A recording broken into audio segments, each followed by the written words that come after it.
യൂട്യൂബിന് വിട.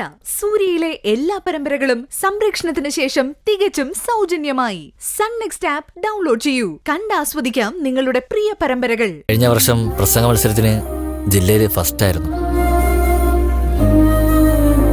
പക്ഷേ സ്റ്റേറ്റിന് പോകാൻ പറ്റിയില്ല. അപ്പോഴേക്കും കൊറോണ വന്നു.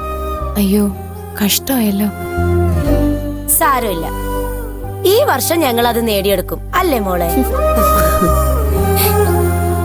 അമ്മേ, ഞാനൊന്ന് പുറത്തു പോയിട്ട് വരാം. അവിടെ ഇവിടെയും ചുറ്റിക്കറങ്ങി നടക്കാതെ സന്ധ്യക്ക് മുമ്പ് എത്തിയേക്കണം, കേട്ടോടാ? ആ ശരി അമ്മേ. വരുമ്പോ ആദ്രകുട്ടിക്ക് വല്ലതും വേണോ? ഒന്നും വേണ്ട.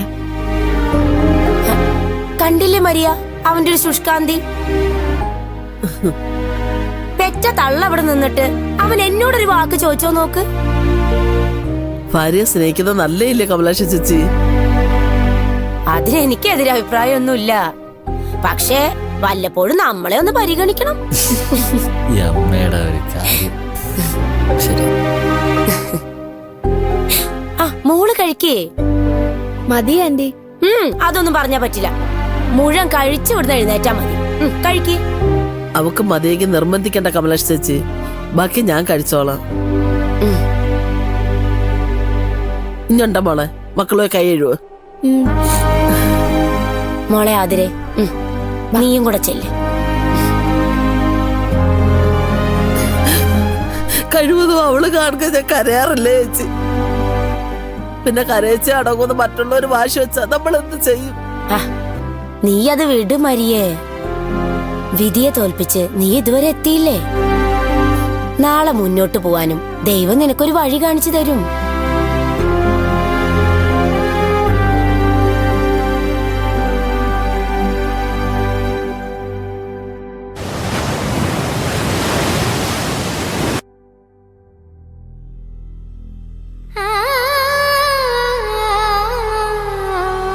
കടലിന്റെ കഥ എന്ന് പറയുമ്പോ ലോകത്തിന് ആകെ അറിയാവുന്നത് തകഴിയുടെ ചെമ്മീനും പിന്നെ മമ്മൂട്ടിയുടെ അമരുവാ. പക്ഷെ കടലമ്മയ്ക്കും മക്കൾക്കും പറയാത്ത നോവുകള് ഒരുപാടുണ്ട്. അതാരും കാണുന്നില്ല, കേൾക്കുന്നില്ല. കടല് പോലെ കാലം എത്രയോ ആയി അതിങ്ങനെ പരന്നു കിടക്കുക. കാഴ്ച കാണാൻ വരുന്നോർക്ക് കടലമ്മ കള്ളിയാ.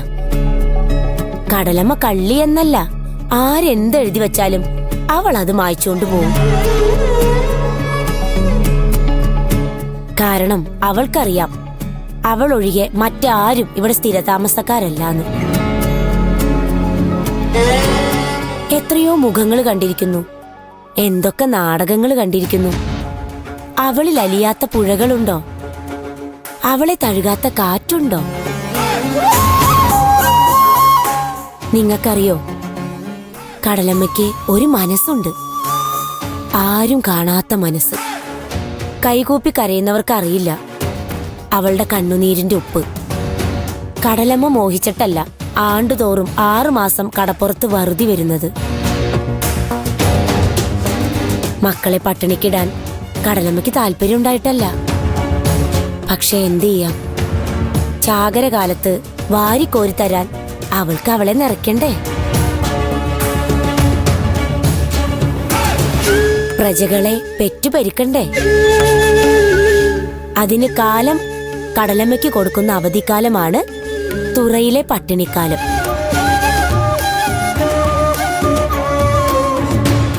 പരാതി പറഞ്ഞിട്ടും ശപിച്ചിട്ടും വല്ല കാര്യമുണ്ടോ?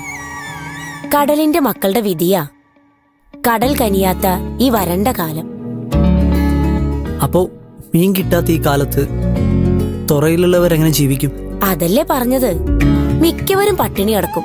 പിന്നെ ചിലവര് ചെറുവള്ളത്തിലും കട്ടമരത്തിലും ഒറ്റച്ചൂണ്ട ഇടാൻ പോവും. മറ്റു ചിലര് ടൗണിലൊക്കെ പുറംപണിക്ക് പോവും. എല്ലാം കണക്കാ.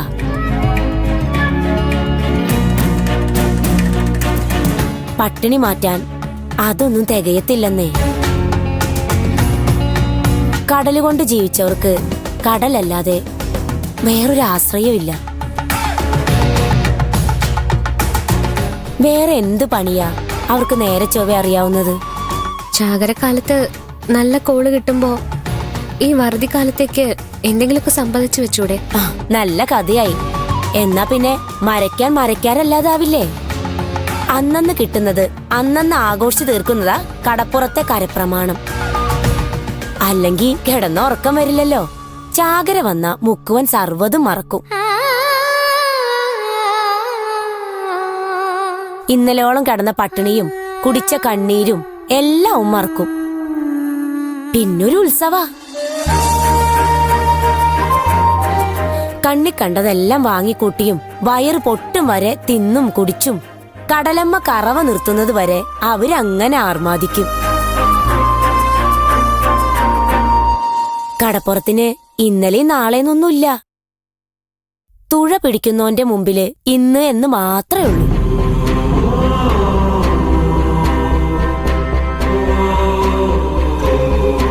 ഇന്ന് മുന്നിൽ കാണുന്ന തിരകളെ വീറോടെ കരുത്തോടെ തുഴഞ്ഞു തോൽപ്പിച്ചു മാത്ര അവന് ശീലം.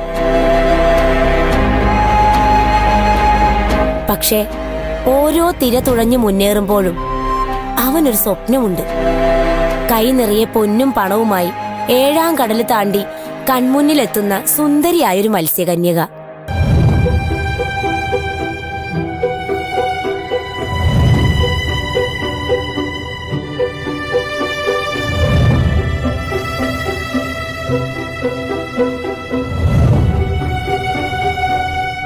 ഒരിക്കലും നടക്കില്ലെന്ന് ഉറപ്പുണ്ടെങ്കിലും കടലും മുക്കുവനും ഉണ്ടായ കാലം മുതൽ അവൻ ആ സ്വപ്നം കണ്ടുകൊണ്ടേയിരിക്കുക.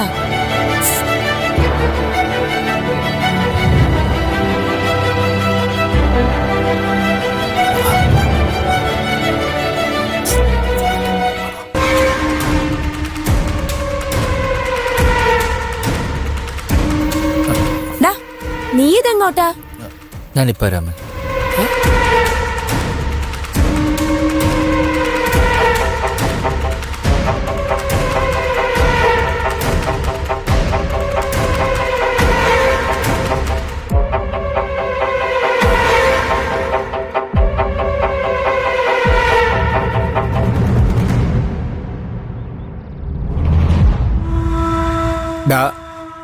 നീ എന്നോട് ക്ഷമിക്കണം. ഒന്നും ഞാൻ മനപ്പുറം ചെയ്തില്ലടാ. നിന്റെ അവസ്ഥ കണ്ടപ്പോ വേറൊരു മാർഗമില്ലാത്തതുകൊണ്ടാ ആ മാല നിനക്ക് ഞാൻ തന്നത്.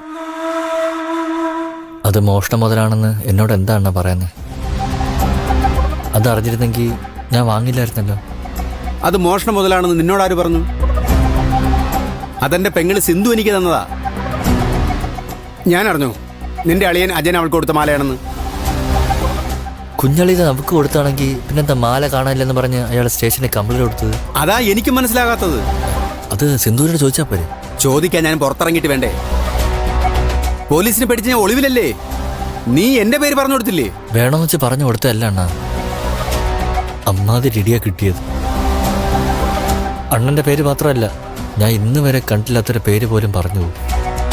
ഞാൻ നിന്നെ കുറ്റപ്പെടുത്തിയല്ല, എന്റെ പ്രയാസം കൊണ്ട് പറഞ്ഞു പോയതാ.